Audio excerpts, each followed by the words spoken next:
నమస్తే తెలుగు న్యూస్కి స్వాగతం. ఆంధ్రప్రదేశ్లో ప్రస్తుత ప్రతిపక్ష వైసీపీ నాయకులు ఒకవేళ దేశం విడిచి పారిపోవడానికి ప్రయత్నిస్తున్నారా అన్న అనుమానాలే వస్తూ ఉన్నాయి కొంతమంది నాయకులు. లిక్కర్ కేసులో A38గా చెవిరెడ్డి భాస్కర్ రెడ్డి ఉన్నాడు.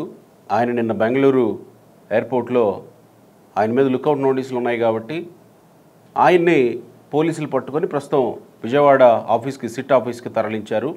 కోర్టులో ప్రొడ్యూస్ చేయబోతున్నారు. అలాగే కొడాలి నాని కూడా కోల్కతా నుంచి వెళ్ళబోయాడు, అక్కడ పోలీసులు అడ్డుకున్నారని వార్తలు వచ్చాయి. కాసేపటి తర్వాత ఆంధ్రప్రదేశ్ పోలీసులు లేదు కొడాలి నానిని మేము అడ్డుకోలేదు, అందుకు సంబంధించినటువంటి ఆధారం ఏమీ లేదు, మీడియాలో వచ్చే వార్తలు లేదా సోషల్ మీడియాలో జరుగుతున్న ప్రచారాలన్నీ అవాస్తవం అంటూ పోలీసుల నుంచి కూడా ఇంకో ప్రకటన వచ్చినట్టు కూడా అది కూడా మీడియా గ్రూపుల్లోనే తిరుగుతుంది.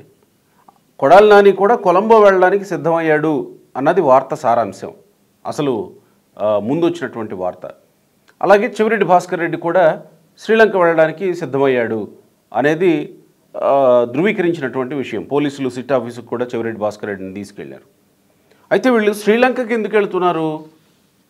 యాక్చువల్గా చాలామంది తప్పించుకోవడానికి నేపాల్కి గతంలో వెళ్తారు అనేది వార్తలు వచ్చాయి. కానీ ఇప్పుడు శ్రీలంకలో ఏమున్నాయి, శ్రీలంకకి ఎందుకు వెళుతున్నారు, తప్పించుకోవడానికైతే శ్రీలంక వెళితే తప్పించుకోవచ్చా ప్రస్తుతానికి ఉన్నటువంటి కేసుల వ్యవహారంలో?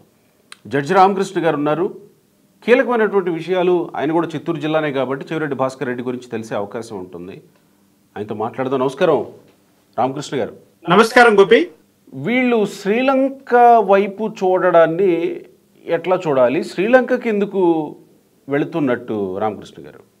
గోపి, ఇక్కడ ఎప్పుడైతే మద్యం స్కామ్లో, మద్యం కుంభకోణంలో సుమారుగా 3,500 కోట్ల పైచిలకు ప్రజాధనాన్ని లూటీ చేశారు వైసీపీ నాయకులని స్పెషల్గా ఒక ఇన్వెస్టిగేషన్ టీం ఏర్పాటు చేసి, సిట్ ఏర్పాటు చేసి కూటమి ప్రభుత్వం విచారణ మొదలుపెట్టిన అంశం అందరికీ తెలుసు.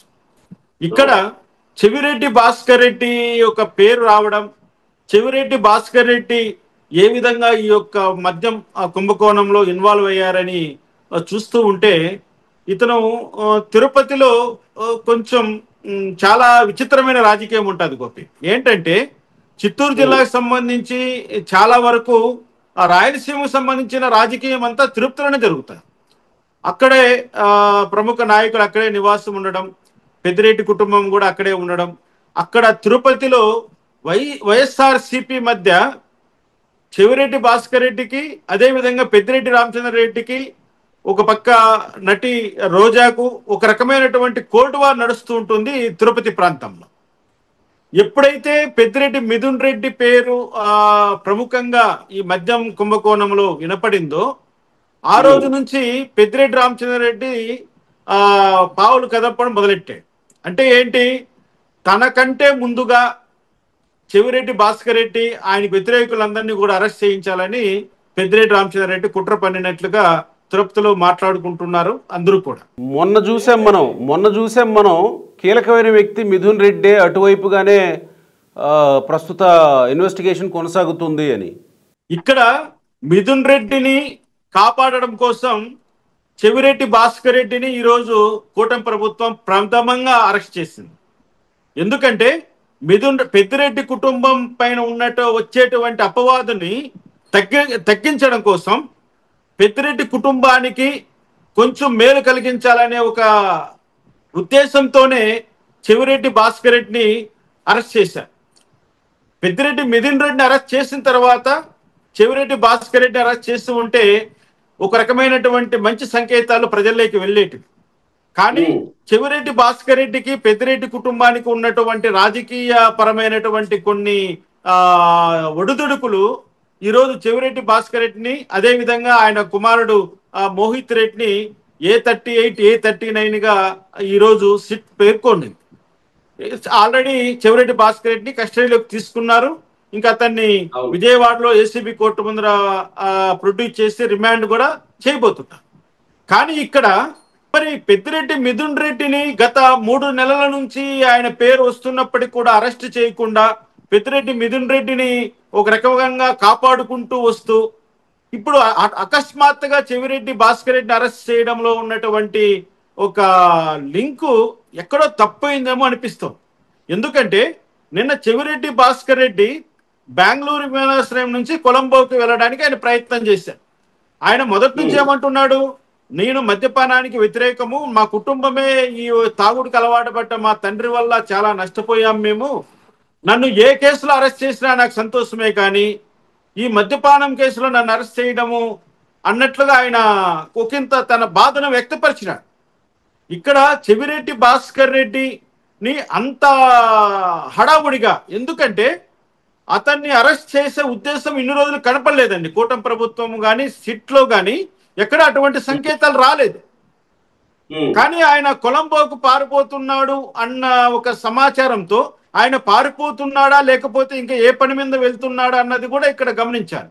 ఎందుకంటే చాలా మందికి రాయలసీమ వాసుల్లో, రాయలసీమ రెడ్లల్లో చాలా మందికి శ్రీలంకలోని కొలంబో ఇతర ప్రాంతాల్లో ఇక్కడ బార్ అండ్ రెస్టారెంట్లు, ఇతర హోటల్స్ వ్యాపారాలు, మైనింగ్ వ్యాపారాలు చాలా ఉన్నాయి అందరికీ. చెవిరెడ్డి భాస్కర్ రెడ్డికి కూడా కొలంబోలో వ్యాపారాలు ఉన్నాయి. అంటే ఏంటి, కొలంబోను గత వైసీపీ ప్రభుత్వ సమయంలో కొలంబోను ఒక హబ్బుగా ఏర్పాటు చేసుకున్నారు వీళ్ళందరూ.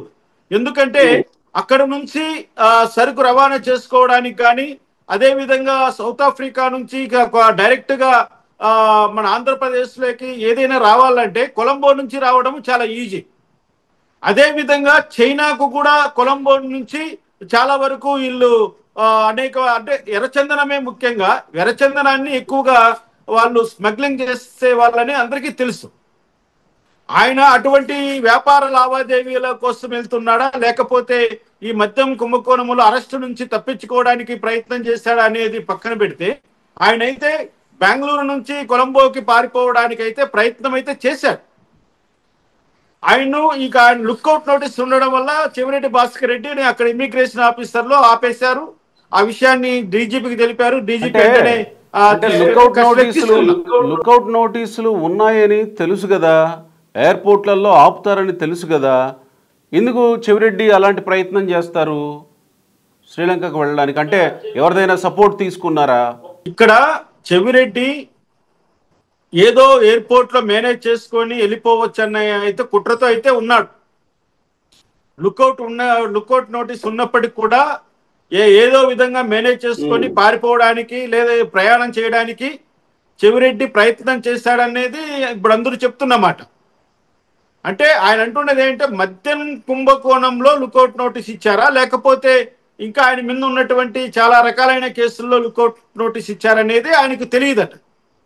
ఇక్కడ ఏంటంటే ఆయన అంటున్నది ఏమిటంటే, నన్ను అరెస్ట్ చేసుకోండి, నేనేం అరెస్ట్కి ఏం భయపడేవాడిని కాదు, కానీ నాకు అతి నీచమైన మద్యము కుంభకోణంలో డబ్బు తిన్నాడని నన్ను అరెస్ట్ చేయడమే నాకు బాధగా ఉంది అంటున్నాడు.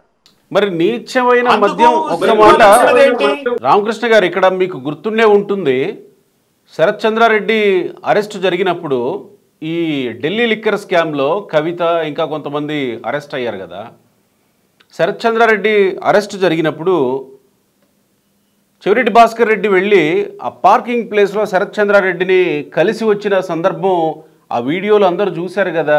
మరి నీచమైన కేసు అనుకున్నప్పుడు ఆ కేసులో అరెస్ట్ అవుతున్న శరత్ చంద్రారెడ్డిని వెళ్ళి చెవిరెడ్డి కలవడం అంటే అది నీచం అవదా?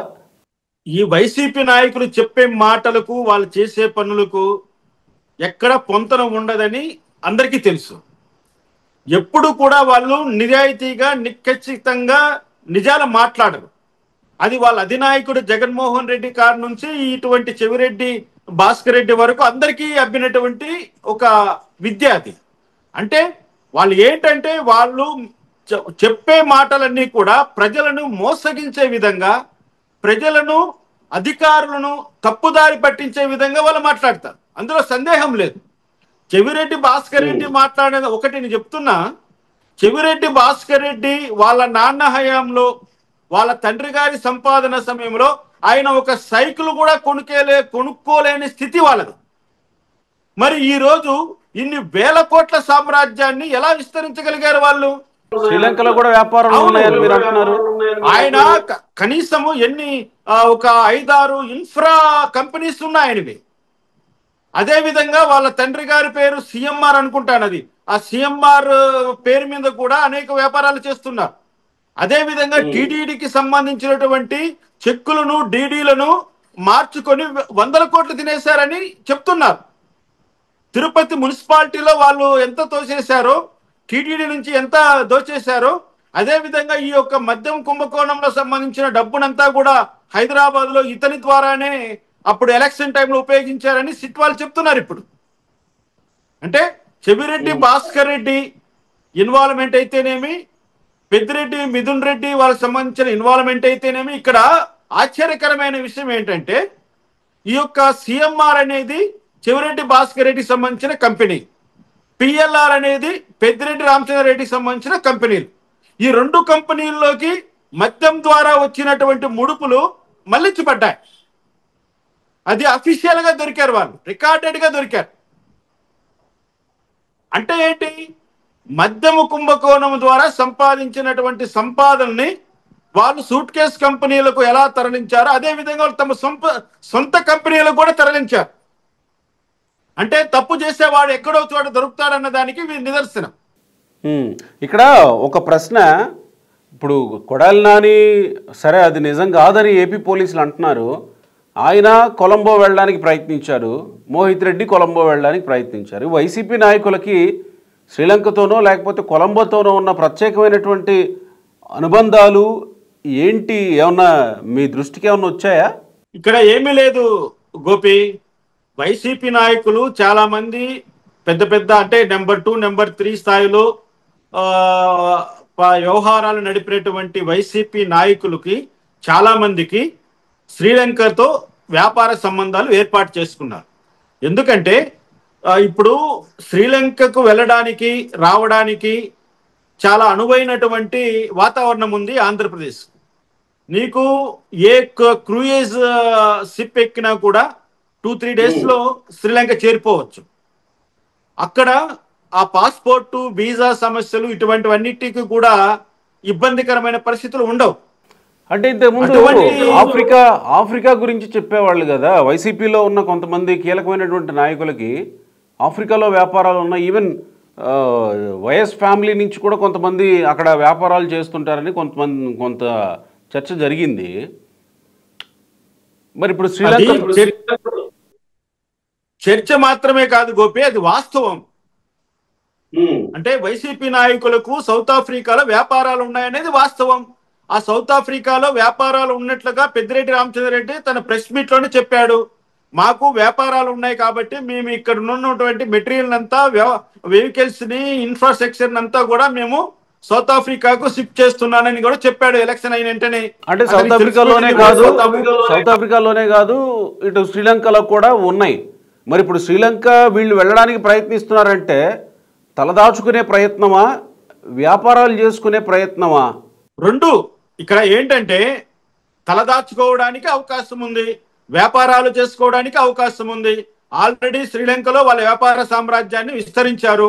ఆ బార్ అండ్ రెస్టారెంట్ కాడ నుంచి, అదే విధంగా ఆ టూరిస్ట్ రెస్టారెంట్ కాడ నుంచి, హోటల్స్ కాడ నుంచి, వివిధ రకాలైనటువంటి మైనింగ్ కంపెనీల కాడ నుంచి శ్రీలంకలో చాలా వరకు పెట్టుబడులు పెట్టారు వైసీపీ నాయకులు. కాబట్టి వీళ్ళకి ఏదైనా ఇబ్బంది వస్తే శ్రీలంకలో కొద్ది రోజుల పాటు ఒక 6 నెలల లేకపోతే 3 నెలల సంవత్సరమా వాళ్ళు అక్కడ ఉండి వాళ్ళ వ్యాపార కార్యకలాపాలు చూసుకోవచ్చు. వాళ్ళు ఈ విధంగా సిట్ అధికారుల నుంచి, సిఐడి అధికారుల నుంచి, పోలీసుల నుంచి తప్పించుకొని వాళ్ళు కూడా కొద్ది రోజుల పాటు మనుగడ సాగించడానికి కొలంబోలో అవకాశం ఉంది. కాబట్టి వీళ్ళందరూ కూడా కొలంబోను చూస్ చేసుకుంటున్నారు.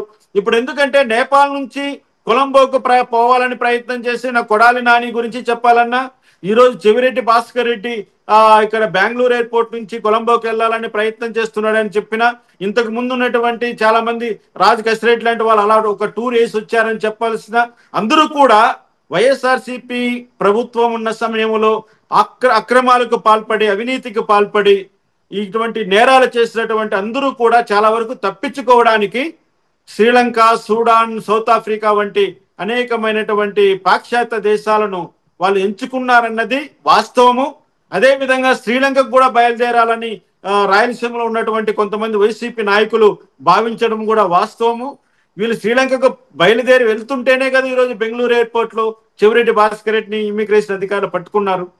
కాబట్టి శ్రీలంకలో వీళ్ళ పెట్టుబడులు ఉన్నాయి, శ్రీలంకలో వీళ్ళు వ్యాపారాలు చేస్తున్నారు. శ్రీలంకలో చేస్తున్న వ్యాపారాలన్నీ కూడా అవేవి కూడా ప్రభుత్వ పరంగా చట్టపరంగా చట్టబద్ధమైనటువంటి వ్యాపారాలు అయితే కాదు. మరి ఇప్పుడు కాబట్టి చెవిరెడ్డిని అరెస్ట్ చేశారు, మరి మిథున్ రెడ్డి పరిస్థితి ఏంటి ఈ విషయంలో?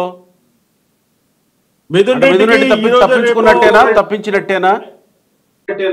హైకోర్టు ముందస్తు బెయిల్ ఇస్తాదన్న సమాచారం అయితే మాకుంది. మరి హైకోర్టు ఆర్డర్స్ వచ్చే వరకు అది నిజమా కాదని వెయిట్ చేయాలి. ఎందుకంటే ఆయన ఆయన సత్యహరిచంద్రులాగా, శుద్ధపూసలాగా, లేకపోతే స్వాతిముత్యం లాగా వాళ్ళు చెప్తున్నారు కోర్టు ముందర. సిట్ అధికారులు కూడా తమ వాదన వినిపిస్తున్నారు, వింటున్నారు. మరి ఈరోజు ఒక క్లారిటీ వచ్చే అవకాశం ఉంది. మాకున్న సమాచారం అయితే పెద్దిరెడ్డి మిథున్ రెడ్డి అయితే ఖచ్చితంగా యాంటిసిపేటరీ బెయిల్ తెచ్చుకుంటాడన్న సమాచారం అయితే ఉంది. సమాచారం ఉండడం ఏంటి సార్?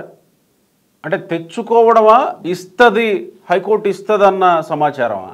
న్యాయవాదులు అటువంటి మాట చెప్తున్నారు. మేము ఎట్టి పరిస్థితుల్లో కూడా పెద్దిరెడ్డి మిథున్ రెడ్డిని అరెస్ట్ కానివ్వము న్యాయవాదులు చెప్తున్నారు, ఆయన తరపున వాదిస్తున్నటువంటి న్యాయవాదులు. ఓకే, మరి అది చూద్దాం, మరి కోర్టు ఏ విధమైనటువంటి నిర్ణయం తీసుకుంటుందో అది కోర్టు పరిధిలో అంశము. Right sir, thank you.